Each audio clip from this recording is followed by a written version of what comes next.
Ese waba uzi ko hari settings zirindwi zoroshye ushobora guhindura kuri YouTube yawe ubu, nyine zikagufasha kongera views na subscribers vuba? Izi settings ziroroshye ariko zifite imbaraga nyinshi mu gukura kwawe kuri YouTube. Niba ushaka gutumbagira ku murongo wawe wa YouTube muri 2025, iyi video ni iyawe. Reka dutangire twihuse. Abenshi baba bafite YouTube channel ariko batazi settings bafite. Izo settings zikabagiraho ingaruka wenda mu kubura views cyangwa mu kubura aba subscribers cyangwa channel yabo ikagenda buguru ntege.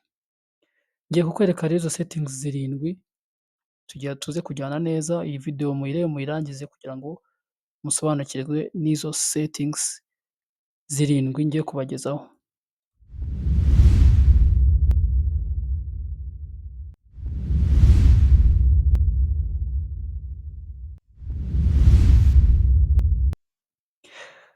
Nk'uko mubizi rero iyi ni MD Info TV ibagezaho ibiganiro byerekeranye na YouTube channel, nko gukora kuri YouTube channel zanyu ndetse mukanayibrandinga ndetse mukayigiraho byinshi bitandukanye. Rero twihuse ntabwo turi butinde, tugiye kuri setting ya mbere. Setting ya mbere iraza kwibanda mu bice bibiri.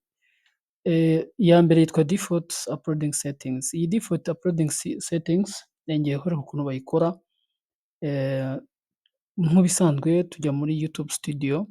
YouTube studio murayizi. YouTube studio tugafungura YouTube studio tukayinjiramo. Iyo tumaze kwinjira kuri YouTube studio yacu, dushaka ahantu handitse ngo setting hano hasi.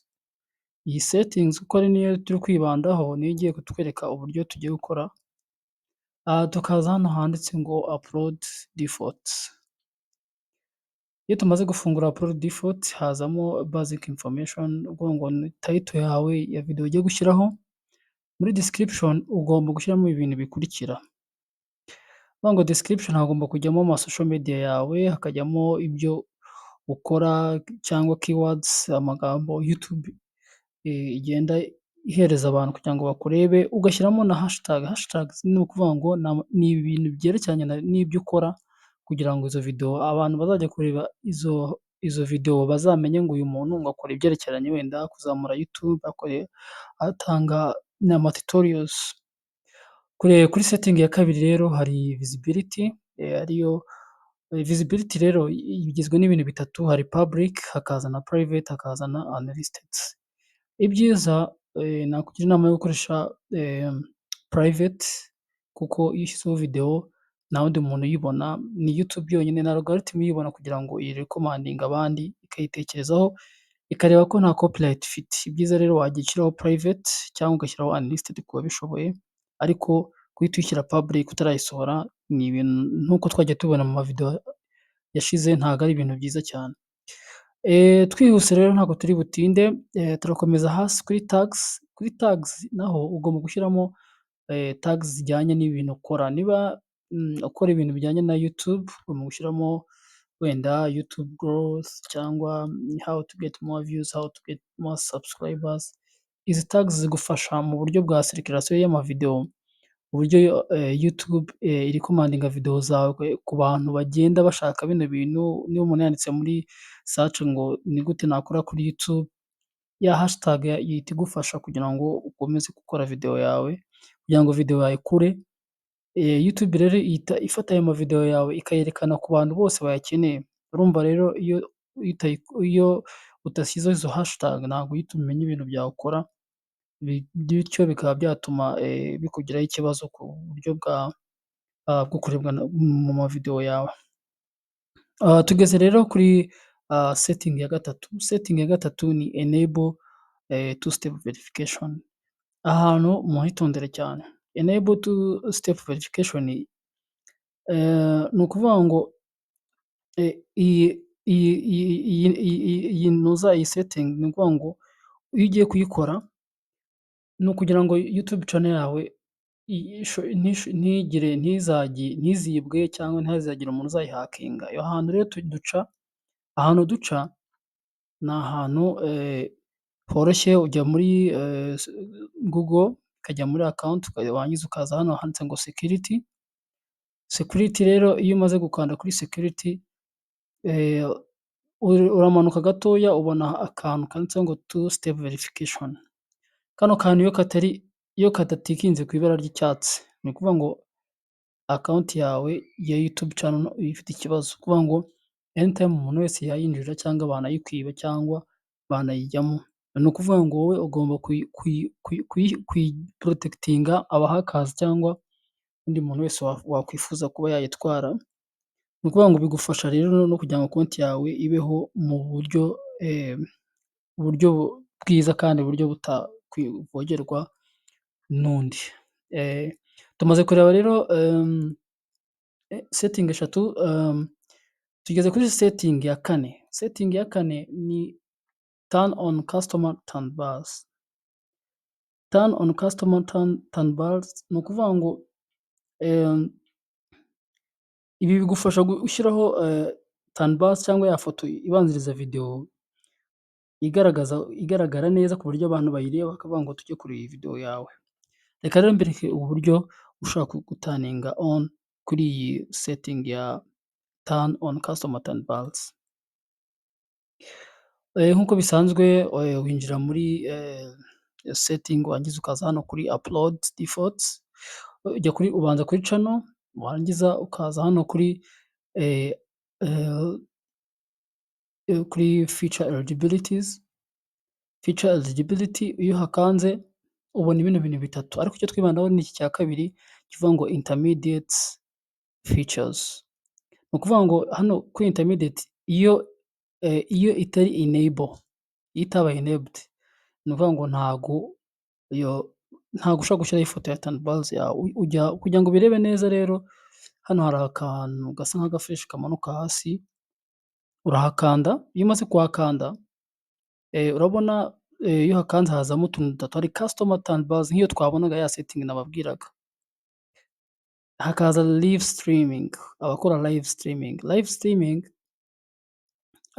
ni ukuvuga ngo ni igihe wakoze live bakakubwira n'uburyo video idashobora kurenza iminota 15. Utu tuntu rero ubona hano twa standard feature enabled, iyo katari tick ubwo ntago ugomba kubanza ugakora enabled kugira ngo uzajye ushyiraho ifoto ya turn bar kugira ngo abantu bakureba bahite bamenya icyo ushatse kuvuga cyangwa icyo video yawe ishatse kuvuga. Twihuse rero tugeze kuri setting ya gatanu. Setting ya gatanu yitwa add channel keywords. Hano hantu rero ho tujye tuyitondera cyane, add channel keywords. Nk'uko nababwiye, add channel keyword, aya magambo afasha YouTube kumenya ibyo channel yawe ivuga. Ubwo rero kugira ngo ibyo channel yawe ivuga, ni ukuvuga ngo niba ukora ibintu bijyanye wenda no guteka cyangwa ibijyanye na siporo cyangwa ibijyanye n'ibindi, wowe uraza ukabyandika nk'uko ngiye kubikwereka hano rero. Nk'ibisanzwe YouTube studio nk'uko nabibabwiye, ukajya muri settings, wangiza iyo urangije settings uraza ukinjira kuri channel yawe, iyo channel hakaza kuri basic information. Ni ukuvuga ngo keyword uhita uzibona, keyword ngizi. Ni ukuvuga ngo ngewe nkora ibintu bya YouTube, urabona ko ngewe nashyizemo get views on YouTube first, YouTube growth tips, how to rank YouTube video. Ni ukuvuga ngo ibi byose njye nashyizemo, ni ukuvuga ngo ni ukugira ngo YouTube izarekomandinge video zanjye kuko ngewe nkora kuri ibi bintu. Ni ukuvuga ngo wa muntu niba aje akavuga ngo ni gute nabona views, how to get views on YouTube first, azahita agira ati, azahita abona iyi video ubona hano azahita ayibona. Ni ukuvuga ngo iyo ubishyizemo keywords, aya ni amagambo abantu bashaka baza kuri YouTube yawe, iyo bari kuyashakamo YouTube igenda ifata za video igenda izohereza uwo muntu uri gushaka ayo magambo. Nicyo bita rero keywords. Niyo mpamvu iyi setting yacu ari ngombwa ko ugomba kuyisetinga neza, ariyo yitwa add channel keywords. Tugeze rero ku yindi setting ya gatandatu, ariyo yitwa audience setting. Iyi audience setting ni ukuvuga ngo hitamo niba channel yawe igenewe abana cyangwa abakuze. Ni ukuvuga ngo hano nk'uko nza kubibereka YouTube irakubaza iti se ibi bintu izi content yawe ukora ni iy'abana cyangwa ni iy'abantu bakuru? Ni ukuvuga ngo wowe rero icyo ukora nk'umuntu ufite content rwose nagushishikariza yuko utavuga ko ikorewe abana, kuko iyo ikorewe abana hari byinshi bagenda bakurimita, ntushobora kujya kuri live, ntushobora gushyiraho ibiganiro wenda bitareba abana. Ni ukuvuga ngo wowe ugomba guhita ushyiraho nk'uko ngiye kubikwereka hano, ufungura YouTube studio, ukaza hano kuri setting, noneho ukaza hano kuri channel nk'uko nabikubwiye, ugahita ujya kuri advanced settings. Urabibona rero hano audience yawe y'abakureba ugomba kuyimenyesha, ese video ukora zigenewe abana, ese video ukora ntabwo zigenewe abana? Ni ukuvuga ngo rero ibyiza wowe wakwandikamo ko ari no setting this channel as not made for the kids. Ni ukuvuga ngo uba ubabwiye ko iyi content yawe itagenewe abana. Aha hantu naho kwitondera, iyi setting nayo ugomba kuyigira on, ugashyiraho ko ari no set this channel as not made for kids. Ubwo ni ukuvuga ngo iyo niyo nababwiraga ya gatandatu ya audience settings. Tugeze rero kuri setting ya nyuma ariyo ya karindwi, kuko nabwiye ko ndibabwire setting zirindwi. Setting ya karindwi ni turn on analytics advanced mode and advanced mode. Iyi setting ya nyuma ni ukuvuga ngo niyo ikwereka uburyo YouTube channel cyangwa umurongo wa YouTube channel wawe ukora.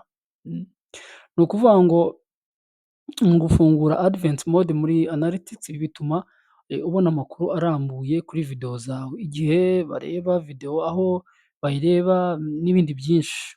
Ujya muri YouTube nyine nk'ibisanzwe ngiye kubikwereka, ni ingenzi kuko ituma umenya ibyo ukora n'uko birebwa cyangwa n'aho bigeze.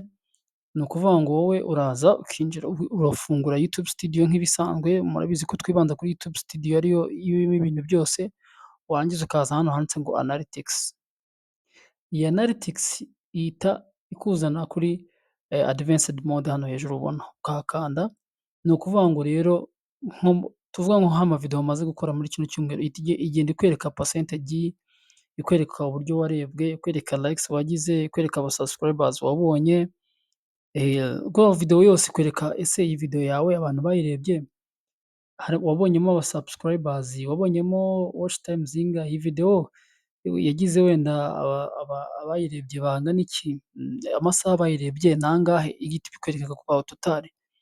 Ahubwo ati wenda iyi video yose yagize 2,451 views, igira wenda amasaha, ni urugero, igira amasaha 141. Ni ukuvuga ngo wowe icyo ugomba gukora ni ukuza ukabirebera aha ngaha nk'uko nagiye mbibereka, kugira ngo mubimenye neza. Ni ukuvuga ngo izi settings ni zirindwi nabagejejeho. Ni ukuvuga ngo izi settings mugomba kuzitaho kuko nizo zituma mushobora kuba umuyoboro wanyu wa YouTube watera imbere, kandi hari abantu benshi baba babifite ariko ugasanga ntabwo babizi. Ibyo rero bishobora kugutera ikibazo, ugasanga ibintu byawe ntibiri kugenda, kandi wowe wari ufite uburenganzira bwo kuba wenda wabyikorera ubihinduye. Izi settings zirindwi ziroroshye ariko zifite imbaraga zitangaje. Niba uri serious mu gukora kuri YouTube channel yawe cyangwa ku murongo wa YouTube channel wawe, ntukazisuzugure. Shyira like niba byagufashije, kora subscribe kuri MD Empire TV, hanyuma dusangire andi masomo meza, kandi ntucikwe n'amavideo azajya aca hano, kuko kugira ngo YouTube channel yanyu akure, wajya ukurikiriza video ko zajya zikugira inama, ndetse ukanazisharinga ku bantu bakora nk'ibi bya YouTube channel, kugira ngo nabo bakomeze gutera imbere maze twubake umuryango umwe.